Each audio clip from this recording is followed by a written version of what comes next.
나는 밀리터리 덕후다. 본격 밀리터리 팟캐스트 밀떡을 시작합니다. 정치와 함께 경례 밀떡. 바로 안녕하세요, 박찬준입니다. 안녕하세요, 놀러온 남자 정명섭 정작입니다. 예, 홍편 인사드립니다. 장상호입니다. 네, 이렇게 밀떡이 시작됐습니다. 이번 시간은 좀 역사를 거슬러서 1894년으로 가보도록 하겠습니다. 거보경장식입니다. 126년 전이네요. 네, 그렇습니다. 요즘 계산하느라고 아주 고생 많으십니다. 문과입니다 원래. 이렇게 1894년의 배경을 잠깐 설명드리면 동학혁명이 네. 일어납니다. 동학혁명이 일어나고 그 고종은 참 정말 어리석게도 네. 그 외국 군대를 받아들여서 이 동학혁명을 진압하려 하죠. 맞습니다. 그래서 청나라와 그 일본군이 다시 들어오게 됩니다. 그 청나라는 그 10년 전에 그 청나라가 굉장히 그 어떤 그 한반도의 이권을 차지하고 있었는데 두 나라가 이제 그 일본과 청나라가 이제 그 합의를 해서 네. 그 양쪽에 한 군대가 오면은 자동으로 온다. 그런 어떤 그 합의를 맞아서 같이 일본군이 들어오는데 청나라는 동학혁명의 진압을 목적으로 A 지역으로 들어옵니다. 그건 이해가 좀 가요. 뭐 물론 그 자체로는 말도 안 되지만 아산으로 들어왔죠. 네, 어찌됐든 아산만으로. 네, 그렇습니다. 하도 기가 막혀서 제가 이제 그 네. 명칭을 얘기를 안 했는데 A 지역으로 들어오고 그 다음에 일본군은 더 미치고 팔짝됩니다.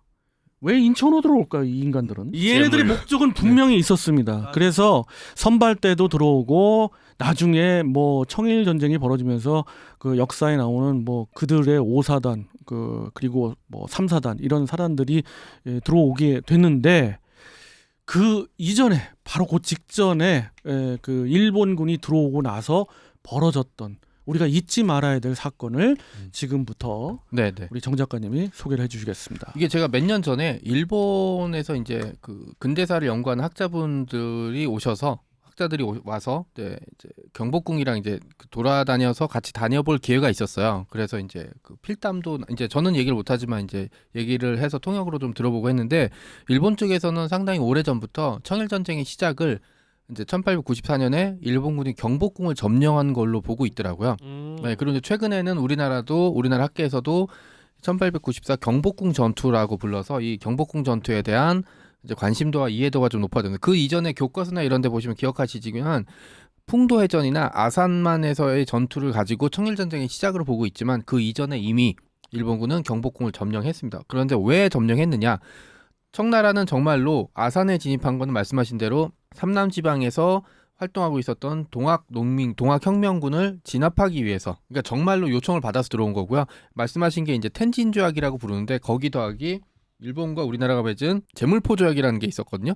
제물포 조약에 보면은 일본이 자신들이 필요할 때 공사관을 경비할 병력을 보낼 수 있다라고 돼 있는 거예요. 이게 이제 지금 기준으로 보면은 우리나라 군대가 예를 들어서 다른 나라로 들어가게 되면 복잡한 절차를 거쳐야 되잖아요. 파병이니까. 그런데 이거를 그냥 조약으로 통해서 우리가 원할 때 보낼게. 정확하게 치면 그 조약으로 인해서 들어오는 것도 안 맞아요. 근데 그렇죠. 물론 텐진 조약은 뭐 그들끼리 정했지만은 그건 뭐 억울하지만 맞는 얘기고. 그러니까 왜냐하면 또 우리나라 청나라만 불렀지 사실 일본을 부른 건 아니었거든요. 그렇죠. 근데 네. 일본은 그 조약을 가지고 이제 밀고 들어와서 사실 청나라도 그래서 러시아나 영국의 중재를 요청해요. 일본 좀 내보내달라. 근데 이제 두 나라 다 영국은 그때 일본 편을 들고 있었고 러시아는 혼자 감당이 버거우니까 발을 뺀 상태라고 돼서 이제 일본군이 제물포로 들어오고 나서 경복궁을 바로 공격할 준비를 하게 돼 있어요. 왜냐하면 한양에 진입하자마자 구여단 선발대가 들어오면서 본대가 들어오자마자 바로 이제 공격을 하기 시작하는데 경복궁이 당시 고종이 있었고 고종이 신병을 확보하기 위해서 이 공격을 했는데 여러 방향에서 공격을 합니다. 이게 그 나중에 아간파천의 무대가 됐던 영추문, 그러니까 경복궁을 바라보게 되면 이제 서문이라고 부르죠. 영추문, 그다음에 동문이 이제 건춘문이거든요. 이쪽도 공격하고 광화문 방면에서 공격을 해요. 이렇게 3면에서 이렇게 공격을 하는데 영추문에서 먼저 공격이 시작됐는데 이 공격 이제 처음에는 일본이 이렇게 공격을 했던 이유는 뭐냐면 이제 청나라와의 전쟁은 기정사실이에요. 왜냐면 일본은 이제 청나라를 몰아내야 조선을 차지할 수 있으니까. 근데 문제는 정원이랑 진원이었어요. 이 청나라가 저기 독일의 주문해서 만든 군함이 이제 드레드노트 앞에급이었어요. 그러니까 1905년 그렇죠. 이전에 했는데 그렇죠. 이 두 배를 합치면 당시 일본 해군의 배수량을 압도했습니다. 그랬으니까 요 배들이 있는 황해로 수송선을 밀고 들어갔다가는 안 되니까 부산에서부터 걸어 올라가야 돼요. 그런데 지금처럼 뭐 철도나 자동차가 있는 게 아니니까 조선의 협력이 필수적이었습니다. 그래서 나중에 보시면 알겠지만 러일 전쟁이나 이때 되면 일본은 진짜 수틀리면 죽여버리는 거예요. 일본이 자기네 방식이에요. 그게 자기네 방식이기 때문에 그냥 말 안 들으면 죽여버리거든요. 근데 청일 전쟁 때는 되게 신사적으로 행동했어요. 막 물 사 먹어도 돈 주고. 이게 일본이 그때는 덜 잔인하고 나중에 잔인해서 그런 게 아니라 이때 조선 사람한테 잘못해서 막 조선 사람이 들고 일어나서 임진왜란처럼 의병이 일어났다?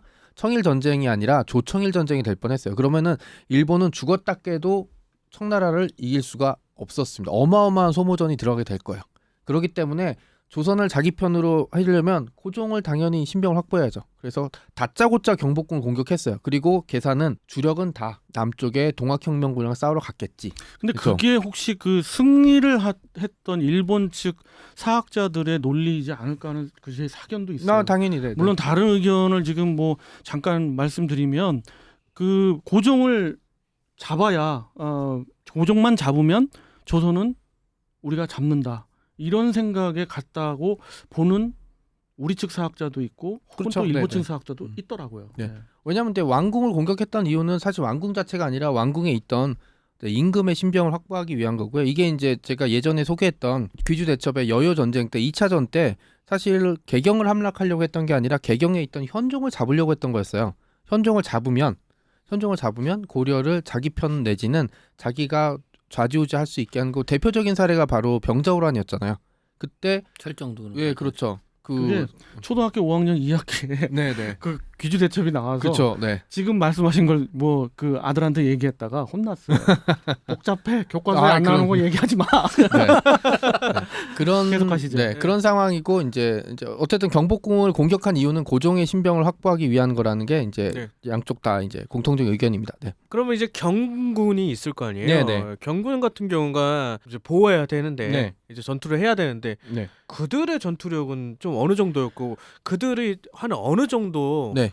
상주해 있었는지 네. 그거 좀 알고 싶거든요. 정확한 병력 수는 좀 왔다 갔다 하는데 네. 그 병력이 이제 장위영이랑 이제 그 기존의 경군들 중에 일부가 이제 남아 있었고요. 이제 경복궁 주변에도 있었고 내부에도 있었고 그다음에 증원 병력으로 사실 평양 이제 기영이라고 부르거든요. 기영병 이렇게 부르는데 그냥 저는 평양에서 온 부대라고 부르는데 이 평양 소속 부대들이 굉장히 전투력이 뛰어났다고 평가를 받아요. 북방 부대니까 이 부대가 한 500명 정도 증파돼서 경복궁에 이제 그 경회로 일대에서 진을 치고 있었다라는 게 이제 확인되고 참고로 있죠. 청취자 여러분들이 조금 헷갈리실 수가 있는데 기존에 그 중기부터 내려오던 조선 중기부터 내려오던 그 오군영 편제에서 좀 이상하다 싶은 생각이 들 수도 있으실 거예요. 그거는 청나라가 한반도에서 그 세력을 잡자마자 청나라식 편제로 네. 조금 바뀌었어요.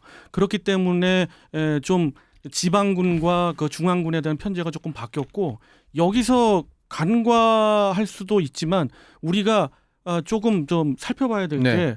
일본이 조금 정보를 잘못 안 게 그렇죠. 그 바로 그 조선군이 그 동학 그렇죠. 혁명을 진압하기 위해서 다 내려갔을 다 거다. 내려갔을 거다. 거의 그 병복궁에 남아 있는 잔존 병력이라고 해야 한 개 대대 정도가 안 될 거다. 대대도 아니죠. 한 중대 정도 규모일 거다라고 판단을 했던 거죠. 그래서 한 개 대대 정도가 들어간 거죠. 경복궁을 네, 들어간 선발대가. 건데 달랐지요. 조합이 네. 좀 심해서 네. 동으로 서로 바꿨죠. 네, 그래서 이제 포위 공격을 했고 사실 당시에 이제 일본군 입장에서는 조선군은 그냥 소리치면 흩어지겠지라고 했고 아까 말씀하신 대로 청나라 영향이 커지면서 이제 친군 체제로 바뀌었다가 이게 다시 청나라 영향이 좀 줄어들면서 다시 이제 군대 이름이 좀 복잡해지는 거라 제가 이미 이제 좀 뺐는데 통유형이랑 장유형 부대가 있었고 경리청이 북한산성에 주둔하고 있었는데 좀 떨어져 있죠. 지금 북한산성이니까. 그리고 핵심은 이제 제가 보기에 가장 막강한 전투력은 영추문 쪽에 있었던 그 평양 소속 평양 기영병이라고 부르는 병력들이었고 그렇죠. 네. 영추문 폭발을 7월 23일 날 새벽에 시도했다가 이것도 실패하고 근데 실패한 이유는 뭐 당연히 안쪽에서의 저항이었고 전투가 아침까지 계속됐어요. 아침까지 그 경복궁 둘러싸서 일본군이랑 소속 부대 이제 안에 있던 장유영, 통유영, 그다음에 평양 소속의 기영병들이 그러니까 거의 6시간, 7시간 동안 계속 밤새 교전을 벌였는데 이게 일본에 나와 있는 그 정론과 좀 다른 거죠. 그렇죠. 일본에 관련된 그 역사 서적과 좀 다른 부분이죠. 그렇죠.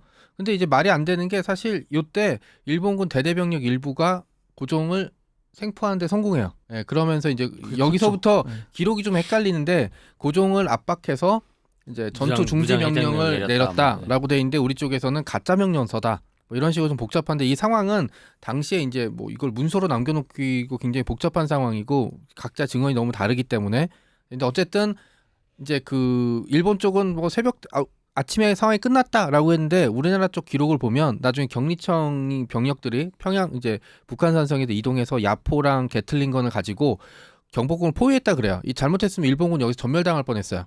그때 왜냐하면 한번 전멸했어야 네, 그런데 되는데. 고종을 잡고 있었잖아요. 그래서 전투 중지 명령이 떨어지니까 조선군은 뭐 할 수가 없죠. 인질도 잡혀 있으니까. 그래서 그때 특히 기록에 남아 있는 게 이제 매천야락서부터 많이 나온 게 평양 소속 병력들이 옷을 찢고 칼을 부러뜨리고 이제 도망갔다. 화가 나니까 아니 도망간 건 아니라 끝까지 싸우고 그러다가 총을 이렇게 연못에 던져버리고 화가 나니까 저는 심정 이해해요. 밤새 동안 임금 지키려고 싸워서 막 싸웠는데 날이 밝았는데 갑자기 이제 전투 중지 명령이 내려오니까 얼마나 짜증나겠어요. 그러면서 이제 상황이 정리가 됐고요. 그 다음에 아는 게 우리가 아는 이제 김홍집 내각이 출범하면서 이제 갑오 경장이 시작된 거죠. 아이고. 그 고종은 왜 그때 왜 피하려고 하지 않았을까요? 일단 야간이니까 상황이 좀 어떻게 되는지 잘 몰랐던 게 첫 번째 이유 같았고요. 두 번째는 이게 좀 저는 제 개인 역사가 어쩔 수 없다고 생각한 측면이 있는데 제가 이제 소설가잖아요. 고종한테 아마 일본군이 침전에 들어가서 이제 전투 중지 명령을 내리라고 얘기했을 거예요. 그런데 고종이 여기서 버틸 수 있었어요. 그 배째 뭐 죽이든지 살든지 마음대로 해 이러면 미안한 얘기인데 일본이 죽일 수도 있었어요. 뭐 나중에 명성황후 죽였으니까. 그런데 이때 되는 순간 이제 그 일본 입장에서 이제 헬게이트가 열리는 거죠. 그렇죠. 왕을 죽이게 돼버린 거니까. 그러면 이제 모든 조선 사람 들고 일어나면서 이제 청일 전쟁은 이제 시작도 못 해보고 끝날 수가 있었어요. 진짜 그 경복궁에 있는 병력은 전멸 당하는 거고.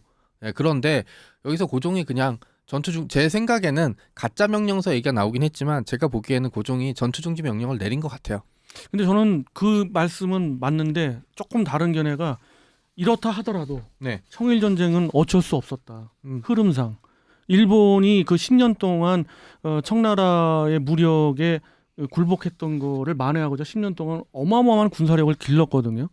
그런 군사력이 팽창되는 시기이기 때문에 청일 전쟁은 어쩔 수 없었는데 헬게이트 역사니까. 헬조선 그러니까 한마디로 헬조선이에요. 진짜 그러니까 이게 그 시대를 얘기하면 이제 이런 말씀 어떻게 해석할지 모르겠지만 지금 그때 고종의 그 결정이 사실 지금의 모든 일의 여파에 시작됐다고 볼 수도 있다고 봐요. 저는 말씀하신 대로 청일 전쟁이 이렇게 벌어져서 일본이 뭐 승리했을 청일 전쟁 자체는 일본이 승리했겠지만 뭐 그 다음에 조선이 뭘 할 수 있었느냐에 따라 또 달라지는 부분이 좀 있고 여기 굉장히 재미있는 분야가 하나 있어요. 뭐 잘 알려져 있는 사실인데 구혼성여단 이끌었던 오시마 요시마사가 바로 그 유명한 아베 신조의 외고조부입니다.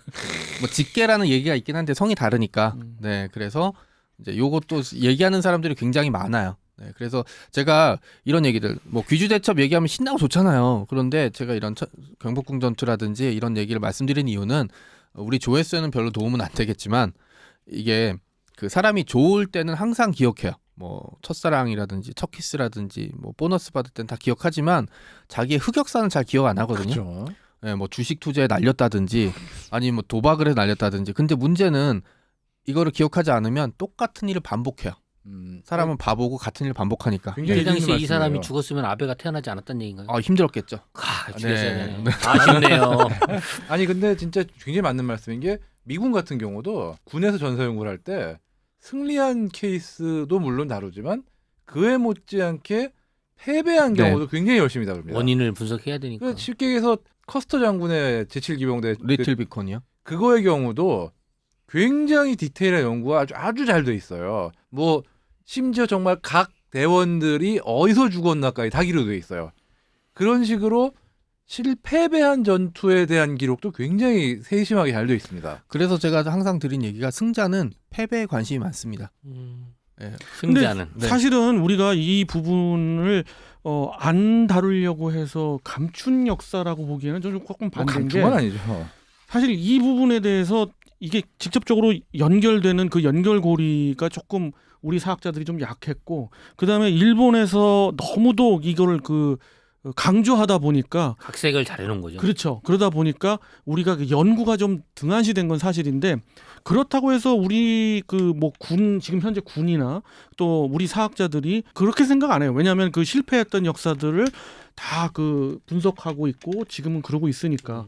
그러나 어찌됐든 우려스러우니까. 네, 그럼요. 정 작가님 왜냐면- 말씀하신 거죠. 그러니까 참 안타까운 게 나라의 수도에서 벌어진 전투였잖아요. 전투였는데 저는 충분히 막을 수 있었을 거라고 생각을 했는데 어떻게 보면 말씀하신 대로 경복궁의 전투가 벌어진 거. 정상적이면 제물포에 상륙할 때 전투가 벌어졌어야죠. 당연하죠. 그쵸. 아니면 한양 도성에서 어디 동대문 서대문이라든지 동대문이라든지 그렇죠. 남대문 전투가 벌어졌어야 되는데 그냥 조약에 따라서 그냥 들어왔다고 해서 한두 명도 아니고 수천 명의 무장한 정규 병사들이. 혼성여단 병력이 들어왔다면 얘들이 뭘 할지는 누가 봐도 알았어요. 최소한 고종이라도 북한산성이나 남한산성으로 가 있었다면 얘기가 좀 다 복잡해질 수 달라질 수 있었겠죠. 네. 역사는 갈 준비를 하고 있었다고 하던데. 조선이 그만큼 그때 참 뭐가 안 들려도 단단히 안 들리는 팔자긴 했나 봅니다. 가장 헬게이트가 그 국제 정세를 너무도 몰랐어요. 맞아요. 너무 너무도. 몰랐죠.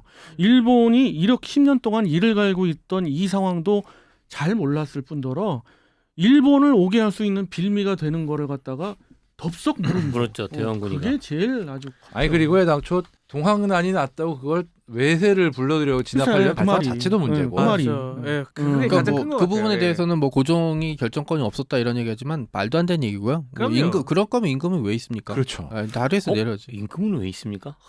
그럼요. 왜냐하면 남들보다 좋은 음식 먹고 남들보다 좋은 거 하고 그 저는 기억나는 게 고종이 이제 말년인데 움직일 때 이제 뭐 몸도 안 좋고 이러니까 넷이 두 명이 양쪽에서 이렇게 부축해줬어요. 조선에서 그렇게 부축받을 수 있는 사람 몇 명이나 있었겠어요.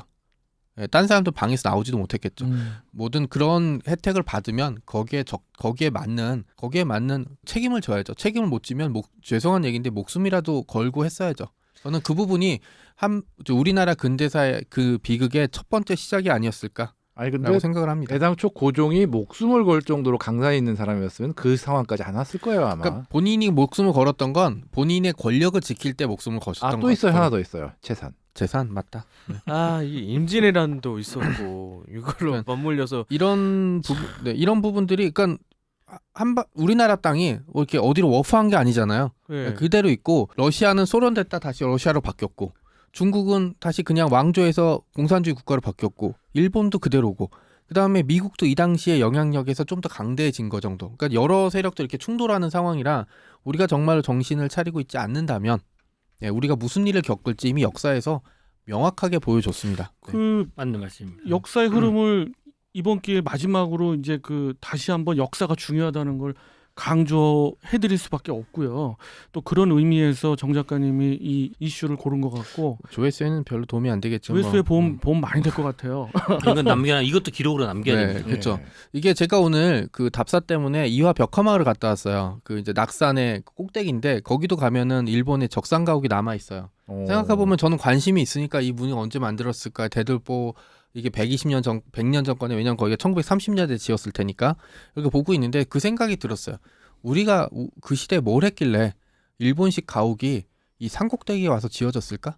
조선이란 나라 결국 언젠가는 멸망을 해야겠지만 그 멸망한 그 시기를 너무 놓쳐서 계속 그 조선 후기에 그 헬조선 역사가 된 것 같고요. 그 역사의 한 흐름으로 이번 에피소드를 말씀드린 것 같습니다. 앞으로는 이 역사를 발판 삼아 절대 다시는 두 번 다시 이러한 역사가 반복되지 않기를 바라면서 이번 시간 마치는 걸로 하겠습니다. 수고하셨습니다. 네, 청취자 여러분께 경례 밀덕!